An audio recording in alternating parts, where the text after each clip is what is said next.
से मेरी मम्मा भी काफ़ी ज़्यादा डर जाती थी कहाँ से आ रहे हैं इतने पैसे। एक अपना सर्कल, अपना फ्रेंड सर्कल ऐसा रखूँगी जहाँ पे सिर्फ़ और सिर्फ काम की बातें होंगी, ना कि आलतू फालतू की बातें। और मैंने काफ़ी पहले से ही, काफ़ी कम उम्र से ही अपना मैंने सर्कल चेंज कर दिया था, जिसका मुझे फ़ायदा आज की डेट तक होता आ रहा है। जिस काम को करके आपको मज़ा आता है आप वही करो, चाहे वो कोई भी काम हो। अगर आपको YouTube पे वीडियोस बनाना भी पसंद है आप उसको करो, बहुत अच्छे से करो, उसकी क्वालिटी हमेशा अच्छी रखो। मुझे डर लगता था पढ़ाई से, एग्ज़ाम से, मुझे इन सब चीज़ों से बहुत डर लगता था। मुझे कई बार ऐसा लगता है कि ये सब शायद मेरे लिए है ही नहीं। जब मैंने इतने सारे स्टार्टअप्स पे वर्क किया, खुद के स्टार्टअप्स रन किए, अपने आप को सिर्फ अर्निंग की तरफ इंक्लाइन नहीं रखा, मैंने ये भी रखा कि लोग मुझे जाने, मुझे पहचाने, मेरी रिस्पेक्ट करें। नमस्कार, मेरा नाम दिव्या गंडोत्रा टंडन है। मेरी उम्र 20 वर्ष है। मैंने शुरुआत करी थी 13 वर्ष की उम्र से और आज मैं स्कूपबीट्स और AST टेक्नोलॉजीज़ जैसे कंपनीज़ की फाउंडर हूँ, जो कि मीडिया और IT सेक्टर में काम करती हैं। मेरी शुरुआत काफ़ी छोटे स्तर पे हुई थी। मैंने 2015 में अपना खुद का फेसबुक पेज बनाया था और वहीं पे मैंने सोचा कि मैं कुछ ना कुछ यहाँ से तो कर ही सकती हूँ। मैंने वहाँ से क्लाइंट्स को पिच करना शुरू किया था फ्रीलांसिंग के लिए, क्योंकि मुझे लगा कि यही एक चीज़ है जो कि मुझे आती है, कंटेंट राइटिंग, जो मैं कर सकती हूँ, क्योंकि मैं केंद्रीय विद्यालय की हूँ और हमें सिखाया जाता है ज़्यादा से ज़्यादा लिखना। और इसी का मैंने फ़ायदा अपने काम में भी लगाया और मुझे लगा कि यहाँ से तो कुछ ना कुछ तो मैं अमाउंट बना ही लूँगी, क्योंकि मुझे करना था कुछ हटके। मैं चाहती थी लोग मुझे जाने पहचाने, मगर ये सिर्फ कंटेंट राइटिंग के थ्रू तो पॉसिबल नहीं था। अगर सिर्फ मैं कंटेंट राइटिंग करती तो शायद आज मैं इस स्टेज पे नहीं होती। मैंने काफ़ी सारे प्लेटफॉर्म्स पे काम किया है, काफ़ी सारे इंडस्ट्रीज़ में मैंने काम किया है, मगर शुरुआत मैंने एक छोटे प्लेटफॉर्म से की थी, फेसबुक में मैंने कुछ ग्रुप्स को ज्वाइन किया था जहाँ से मुझे काम आता था। वहाँ पे कई सारे ऐसे लोग थे जिनको काम करने वालों की ज़रूरत थी। मैंने फेसबुक के ग्रुप्स के थ्रू काम लेना शुरू किया था। वहाँ पे काफ़ी ऐसे लोग थे जिन्हें कोई ना कोई चाहिए था राइटिंग में, और मैंने उन्हीं को पिच किया था। उनसे मैंने कहा था कि मेरा अभी कोई सैम्पल वर्क नहीं है, इसलिए आप मुझे अपना काम दीजिए, मैं कम रेट पे करके दूंगी। और एक डेडलाइन होती थी। मैं जब स्कूल से आती थी और मैं स्कूल से आने के बाद शाम को करती थी अपना होमवर्क वगैरह सब ख़त्म करने के बाद, और मेरे मम्मा को थोड़ा अच्छा नहीं लगता था कि यार क्या ये फ़ोन पे लगी होती है, हर टाइम पढ़ती नहीं है। और मेरा पढ़ने से तो एक नाता ऐसा था कि मुझे डर लगता था पढ़ाई से, एग्ज़ाम से, मुझे इन सब चीज़ों से बहुत डर लगता था। मुझे कई बार ऐसा लगता है कि ये सब शायद मेरे लिए है ही नहीं, मुझे कुछ और करना चाहिए। मगर मैं एक मिडिल क्लास बैकग्राउंड से बिलोंग करती हूँ, जहाँ पे एजुकेशन बहुत ज़्यादा इम्पॉर्टेंट होती है।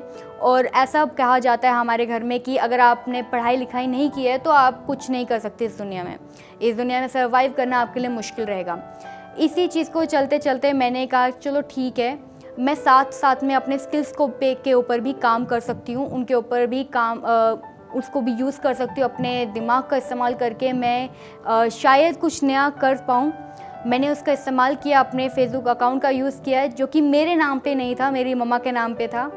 एंड मैंने उस पेज के थ्रू मैंने काफ़ी सारे क्लाइंट्स को पिच किया था उस अकाउंट के थ्रू, और वहाँ से मुझे काफ़ी सारा काम आया था और मैं डेली बेसिस पे ये काम करती थी। और मेरा अच्छा खासा 14-15 हज़ार का मेरा एक अमाउंट जो था वो मेरा महीने का मैं कमा पा रही थी, जो कि मेरे लिए बहुत ज़्यादा बड़ा अमाउंट था। एक 13 साल के बच्चे के लिए ये बहुत बड़ा अमाउंट होता है, और जिसकी वजह से मेरी मम्मा भी काफ़ी ज़्यादा डर जाती थी कहाँ से आ रहे हैं इतने पैसे।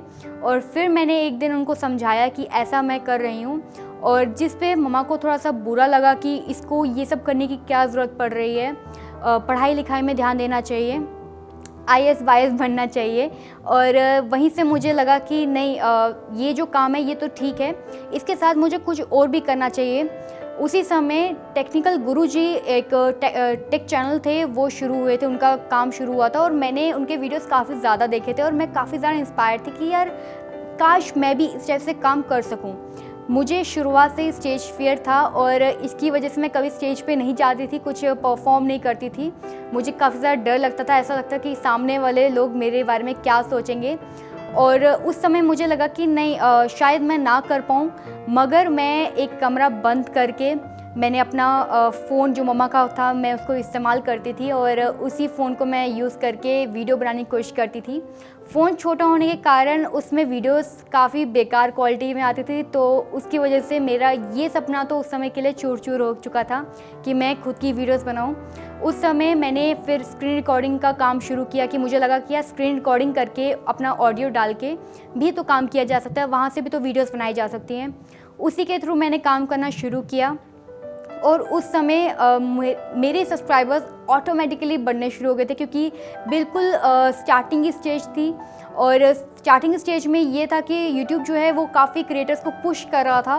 उसी में से मैं भी एक क्रिएटर थी। मेरे काफ़ी जल्दी सब्सक्राइबर्स बढ़ने शुरू हो गए थे। मैं कॉन्टीन्यूअस वीडियोस बनाती थी, एडिट करती थी और क्योंकि मेरा सिम का रिचार्ज काफ़ी ज़्यादा महंगा था, तो मुझे लगा कंटेंट राइटिंग भी साथ साथ में करना चाहिए, सही रहेगा, सो दैट मेरा काम भी चलता रहे। मैंने ये सब किया। उसके बाद मेरे एक फेस आया जहाँ पे मुझे लगा कि यार अब मैं इससे बोर हो चुकी हूँ, मुझे अब कुछ अलग करना चाहिए। यहाँ पे कुछ नहीं मिलने वाला मुझे, लोग मुझे नहीं जान पाएंगे, मेरे बारे में नहीं जानते हैं कोई भी।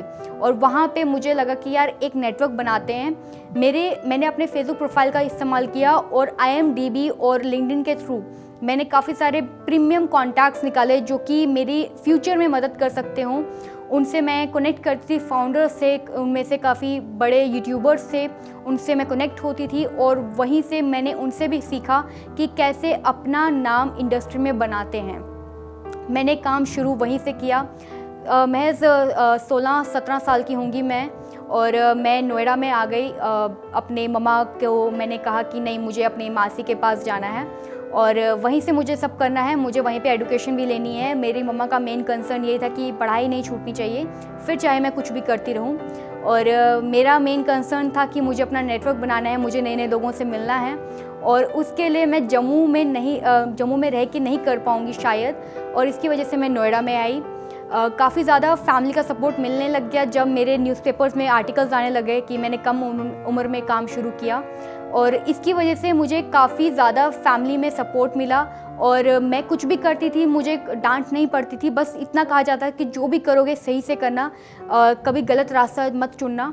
और मैंने इसी बात को अपने दिमाग में रखते हुए मैंने काफ़ी सारे इंडस्ट्रीज़ में काम किया जहाँ पे मैं सोशल मीडिया मैनेजमेंट और सोशल मीडिया मार्केटिंग भी मैंने करी काफ़ी सारे क्लाइंट्स के लिए, जो कि इंडस्ट्री में हैं, फिल्म इंडस्ट्री में हैं, एंटरप्रेन्योर्स हैं, स्टार्टअप के फाउंडर्स हैं। काफ़ी लोगों के लिए मैंने काम किया। वहाँ से मैंने सीखा कि कैसे एक प्रोफाइल को मैनेज करते हैं, उन्हीं लोगों से सीखा इनफैक्ट, और काफ़ी लोगों के साथ मैं कनेक्ट हुई। और मेरे जर्नी में सबसे बढ़िया मेरा फेस यही था कि मैं लोगों के साथ बहुत जल्दी कनेक्ट होने लग गई थी, क्योंकि मैंने बहुत पहले से ही डिसाइड कर लिया था कि मैं एक अपना सर्कल, अपना फ्रेंड सर्कल ऐसा रखूँगी जहाँ पे सिर्फ़ और सिर्फ काम की बातें होंगी, ना कि आलतू फालतू की बातें। और मैंने काफ़ी पहले से ही, काफ़ी कम उम्र से ही अपना मैंने सर्कल चेंज कर दिया था, जिसका मुझे फ़ायदा आज की डेट तक होता आ रहा है। इसी के साथ मैंने काफ़ी सारे स्टार्टअप्स को अपने रजिस्टर करवाया गवर्नमेंट ऑफ इंडिया के थ्रू, जिससे कि मुझे ये फ़ायदा हुआ कि मेरा नाम जो था वो लोगों में प्रचलित होता रहा। और जम्मू के काफ़ी सारे लोग मुझसे काफ़ी आज के डेट में भी कांटेक्ट करते हैं कि मैं आपसे इंस्पायर्ड हूँ, कैसे मैं अपना काम शुरू करूँ। और उनकी उम्र महज 18-19 साल है और मैं हमेशा उनको यही गाइड करती हूँ कि जो आपको पसंद है, आप जिस काम को करके आपको मज़ा आता है आप वही करो, चाहे वो कोई भी काम हो। अगर आपको YouTube पे वीडियोस बनाना भी पसंद है, आप उसको करो, बहुत अच्छे से करो, उसकी क्वालिटी हमेशा अच्छी रखो। क्वालिटी अच्छी रखने का मतलब ये नहीं कि आपको हमेशा DSLR की ज़रूरत है। अगर आपके पास एक स्मार्टफोन है, सिंपल सा स्मार्टफोन है, आप उसके थ्रू भी क्वालिटी को बहुत अच्छा रख सकते हो। बस आपके स्किल्स आपकी मदद करेंगे और आप ही को उसी में एक नई दिशा मिलेगी, जहाँ से आपको अर्निंग का सोर्स भी मिलेगा और आपको फेम भी मिलेगा। मेरी जर्नी में हमेशा यही चीज़ रही कि मैंने अपने आप को सिर्फ अर्निंग की तरफ इंक्लाइन नहीं रखा, मैंने ये भी रखा कि लोग मुझे जाने, मुझे पहचाने, मेरी रिस्पेक्ट करें। और ये आज की डेट में जब मैंने इतने सारे स्टार्टअप्स पे वर्क किया, खुद के स्टार्टअप्स रन किए, मेरा एक स्टार्टअप जो कि एक म्यूज़िक लेबल है, इसमें मैंने जी म्यूज़िक के साथ भी मैंने काफ़ी कोलैबोरेट किया। मेरा स्टार्टअप सोलबीट स्टूडियो LLP, मेरा एक और स्टार्टअप था एशियन टेक्नोलॉजीज़ प्राइवेट लिमिटेड, जिससे भी मैंने काम किया, स्कूबिट्स प्राइवेट लिमिटेड, इन सभी स्टार्टअप्स पे मैंने वर्क किया। इसी के साथ मुझे एक मेरे पुराने कॉन्टैक्ट ने मेरे एक कनेक्शन था, उन्होंने मुझे कांटेक्ट किया। उन्होंने मुझसे कहा कि तुम्हारा मार्केटिंग में अच्छा है, एक काम करो, हमारे मीडिया एडवाइजरी बोर्ड की मेंबर बन जाओ। उस कंपनी का नाम था क्रिप्टो, जो कि एक बिटकॉइन और इनके बिटकॉइन और क्रिप्टो करेंसी के एक्सचेंज प्लेटफॉर्म है, जहाँ से आप खरीद सकते हैं, जैसे बाकी कंपनीज़ हैं, आप जानते होंगे उनके नाम। तो वो एक कंपनी थी जिसकी अभी $1 बिलियन की एक रेवेन्यू है, एंड मैं उस कंपनी के शेयर होल्डर भी हूँ, और साथ ही में मैं उनके मीडिया एडवाइजरी बोर्ड की मेंबर भी हूँ। और मैंने इस सब को शुरुआत करी थी जस्ट नेटवर्किंग के थ्रू। लोगों के साथ मैंने बात करी, अपना एक कम्युनिटी बनाई और अच्छा सर्कल रखा। उनसे मैं सीखती रही कि क्या करते हैं, कैसे करते हैं, वो क्या कर रहे हैं, कैसे कर रहे हैं। ये सब जब मैंने सीखना शुरू किया तब मुझे लगा कि अब मुझे यही करना चाहिए और यहाँ से मैं कुछ कर सकती हूँ। मैं इतना मानती हूँ कि सबकी अपनी एक स्टोरी होती है, सबकी अपनी एक जर्नी होती है। उस जर्नी में काफ़ी सारे आपके हर्डल्स होंगे, काफ़ी सारी परेशानियाँ होंगी जिसको आप फेस कर रहे होंगे, मगर अगर आप उन प्रॉब्लम्स को लेके पकड़ के रखेंगे तो आप कभी भी आगे नहीं बढ़ पाएंगे। आपके पास जो है, जैसा है, उसका इस्तेमाल करें, जुगाड़ लगाएं, क्योंकि हम देसी लोगों के पास एक ही तो चीज़ होती है, जुगाड़, जिसका हम इस्तेमाल कर सकते हैं और आगे बढ़ सकते हैं। जुगाड़ लगाएंगे तो आपको कहीं ना कहीं दिशा ज़रूर मिलेगी। अगर आप कॉन्टीन्यूस वर्क करेंगे, कंसिस्टेंसी के साथ वर्क करेंगे, तो आपको कोई भी नहीं रोक सकता है, चाहे आप किसी भी उम्र के हो। किसी काम को शुरू करने के लिए ज़रूरी नहीं कि आप एक उम्र का एक बहाना दें, उम्र मायने नहीं रखती। आपके पास आज की डेट में काफ़ी सारे ऑप्शन हैं जिस पे आप काम कर सकते हैं।